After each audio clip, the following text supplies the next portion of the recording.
Hello friends, welcome back to my channel SRK drama explain. Friends, ये video मैं लोगों के एंटरटेनमेंट के लिए बनाती हूँ, so please watch full, share, subscribe and like this video. Friends, आज की इस वीडियो में मैं एक्सप्लेन करने वाली हूँ टू हेटर्स की अमेजिंग लव स्टोरी, जहाँ पर ये दोनों एक दूसरे से नफरत तो करते हैं लेकिन साथ ही साथ वो एक दूसरे से प्यार भी करते हैं। तो देखना ये इंटरेस्टिंग रहेगा, क्या ये दोनों हेटर्स की लव स्टोरी कंप्लीट हो पाती है कि नहीं। फ्रेंड्स, जैसे कि हमने प्रीवियस पार्ट में देखा था, लैन बहुत ज़्यादा परेशान रहता है अपने बिजनेस और सिस्टर को लेकर। तो मुक उसे अपने घर लेकर आती है, जहाँ पर वो म्यूजिक प्ले करती है ताकि लैन का माइंड थोड़ा सा ठीक हो। वहाँ पर कंपनी देने के लिए उसकी मैट भी रहती है, जो उसके बजाए हुए सॉन्ग पर बहुत ही मस्त में डांस करती रहती है। वो लैन को भी बोलती है डांस करने के लिए। उसके बाद लैन भी डांस करता है ताकि उसका माइंड डाइवर्ट होकर थोड़ा सा टेंशन की तरफ से हट जाए। उसे कंपनी देने के लिए मुक भी उसके साथ डांस करती है, क्योंकि उस वक्त लैन बहुत ही अच्छा डांस कर रहा था। तो मुक से रहा नहीं जाता है, वो भी जाती है लैन के साथ डांस करती है। इधर पिट को दिखाया जाता है, जो छुप कर अपनी जीजा और बहन को देखती रहती है। उन दोनों को ऐसा साथ में देखकर वो बहुत ज़्यादा खुश रहती है और साथ में उन लोग की फ़ोटोज़ भी क्लिक करती है ताकि वो उनकी बेस्ट मेमोरीज़ को याद रख सके। इधर लैन और मुक को दिखाया जाता है, वो दोनों बात करते रहते हैं। यहाँ पर हमारी मुक लैन से बोलती है कि तुम फिक्र मत करो, तुम्हें कभी भी मेरी ज़रूरत पड़ेगी, मैं हमेशा तुम्हारे साथ रहूँगी। और ये बोलकर उसके चीक पर किस कर देती है। यहाँ पर लैन से भी रहा नहीं जाता है, तो वो भी मुक के चीक पर किस कर देता है और बोलता है चलो आज से हम दोनों फ्रेंड हुए। यहाँ पर उन दोनों की फ्रेंडशिप को दिखाया जाता है। उसके बाद दिखाया जाता है मुक ने जो कॉन्ट्रैक्ट पेपर और डिवोर्स पेपर अपने डैड को दिया था, वो अनफॉर्चुनेटली दानाई के हाथ लग जाता है, जिसे देखकर वो समझ जाता है कि मुक लैन से डिवोर्स लेने वाली है। तभी वहाँ पर लैन के डैड आ जाते हैं, जिसकी वजह से दानाई को छुपना पड़ता है। उसके डैड चाहते हैं कि ये हमारी हैप्पी फैमिली कभी टूटे ना, इस वजह से वो बहुत कोशिश करते हैं कि वो दोनों डिवोर्स ना लेने पाए। इधर दिखाया जाता है हमारी को जो बात लेती रहती है। बात लेने के बाद जब वो टॉवल लपेट कर बाहर निकलती है तो वो लैन से टकरा जाती है, जिस पर मुक बोलती है कि किसी के भी बाथरूम में आने से पहले उसकी परमिशन ले लेनी चाहिए। उसके बाद मुक वहाँ से जाती है तो लैन भी उस साइड हो जाता है। जब वो दूसरी साइड जाती है उस वक्त भी लैन दूसरी साइड हो जाता है। तभी अचानक से लैन बोलता है कि कोई ज़रूरत नहीं है, तुम रुको, मैं ही आगे चला जाता हूँ। तभी अचानक से मुक की नज़र दीवार पर जो छिपकली रहती है उस पर चली जाती है, जिसकी वजह से वो बहुत ज़्यादा डर जाती है और वो जाकर लैन की गोद में चढ़ जाती है और बोलती है कि उस छिपकली को भगाओ। यहाँ पर उसे लैन टीज करता है कि तुम कोई छोटी बच्ची नहीं हो, बड़ी हो गई हो, अब भी तुम छिपकली से डर रही हो, चलो नीचे उतरो, तुम्हारा मालूम है तुम्हारा कितना वेट हो गया है, मैं तुम्हें अब और गोद में नहीं रख सकता हूँ, जितनी जल्दी हो सके नीचे उतरो। तभी लैन को पास्ट का याद आता है, जहाँ पर दिखाया जाता है कि एक दिन लैन और मुक दोनों फाइट करते रहते हैं पेड़ के नीचे। तभी अचानक से मुक के सर पर छिपकली गिर जाती है, जिसकी वजह से मुक बहुत ज़्यादा डर जाती है। लैन उसे बता देता है कि छिपकली तुम्हारे ऊपर गिर गई है। बहुत ज़्यादा डर जाती है और वो लैन से हेल्प मांगती है। यहाँ लैन तो छिपकली को हटा देता है, लेकिन बाद में अपने हाथ पर लेकर वो मुक को डराते रहता है, क्योंकि मुक छिपकली से बहुत ज़्यादा डरती रहती है। उसके बाद प्रेजेंट में दिखाया जाता है, लैन बोलता है कि अब नीचे उतर जाओ, छिपकली यहाँ से चली गई है। तो मुक उतर कर देखती है, बोलती है चली गई है क्या। उसके बाद फिर से लैन बचपन की तरह ही मुक को डराता है। मुक बोलती है कि आइंदा मेरे साथ ऐसा मजाक मत करना, तुम्हें मालूम है मैं छिपकली से बहुत ज़्यादा डरती हूँ। और इस दौरान उन दोनों की फाइट हो जाती है, जिसमें मुक का टॉवल नीचे गिर जाता है। वो लैन को बोलती है अपनी आइज़ क्लोज करने के लिए, लेकिन लैन तो आइज़ क्लोज करने का नाम ही नहीं लेता है। उसके बाद मुक वहाँ से चली जाती है।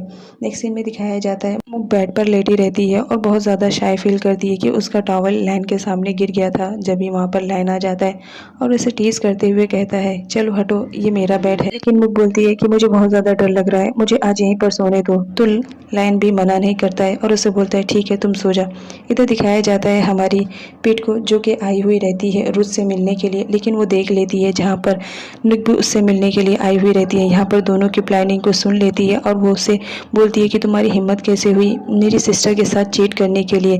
तभी उसे याद आता है कि उसने मुक और लैन के साथ ली हुई एक फ़ोटो है, तो वो नुक को दिखाती है जेलस फील करने के लिए, जहाँ पर नुक उसे वीडियो को डिलीट कर देती है और वो बोलती है कि अब तुम्हारे पास कोई ऐसी वीडियो है ही नहीं और ना ही फ़ोटो है, तो ज़्यादा इतराओ मत। जिस पर पिट को बहुत ज़्यादा गुस्सा आ जाता है, लेकिन रुत उसे समझा देता है। इधर दिखाया जाता है हमारे लैन को, जो कि बैठा रहता है और अपने बारे में सोचते रहता है। तभी वहाँ पर मुक आ जाती है उसके लिए कॉफ़ी लेकर।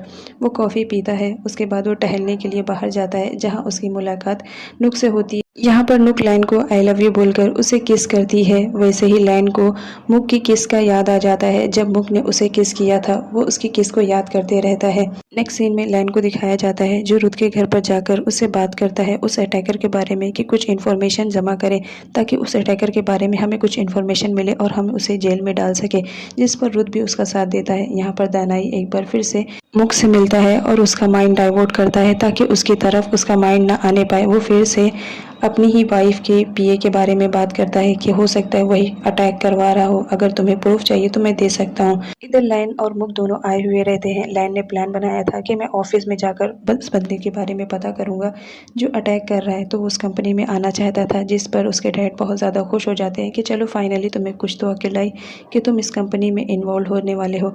उसके बाद वो सारे लोगों से अनाउंस कर देते हैं कि मेरा बेटा इस कंपनी में रिटर्न आ रहा है। ये बात सुनते ही लैक का तो पारा चढ़ जाता है। वो बोलती है तुमने फिर से वही काम किया जिसमें मैं खुश नहीं हूँ। तुम जानते हो ना कि ये कंपनी मैं चाहती हूँ, तो तुम क्यों नहीं इस कंपनी से दूर हट जाते हो। उसके बाद लैक को दिखाया जाता है जो अपने कैबिन में जाकर बहुत ज़्यादा गुस्सा दिखाती है कि फिर से लैन मेरी ज़िंदगी में आकर मेरी ज़िंदगी को तबाह कर रहा है। मैं उसे कितनी ज़्यादा नफरत करती हूँ, मैं तो उसकी शक्ल भी नहीं देखना चाहती हूँ, पर वो है कि बार बार मुझे अपनी शक्ल ही दिखाया जा रहा है। रुथ को दिखाया जाता है जो पूल के पास बैठकर ड्रिंक करता रहता है और मुक के ही बारे में सोचता रहता है क्योंकि वो मुक से बहुत ज़्यादा प्यार करता है।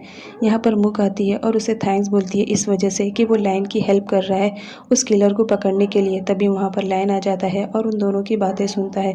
उसे बहुत ज़्यादा जेलसी फील होती है कि ये दोनों आपस में बैठकर बात कर रहे हैं, तो उन्हें परेशान करने के लिए वो वहीं पूल में स्विमिंग करने लगता है।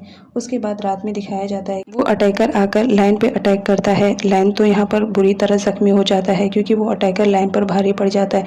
वो अटैकर गन निकालता है और लैन को शूट कर देता है, जिसकी वजह से मुक बहुत ज़्यादा चिल्लाती है और रोती रहती है। तभी मुक की आँख खुल जाती है, ये उसका ड्रीम रहता है।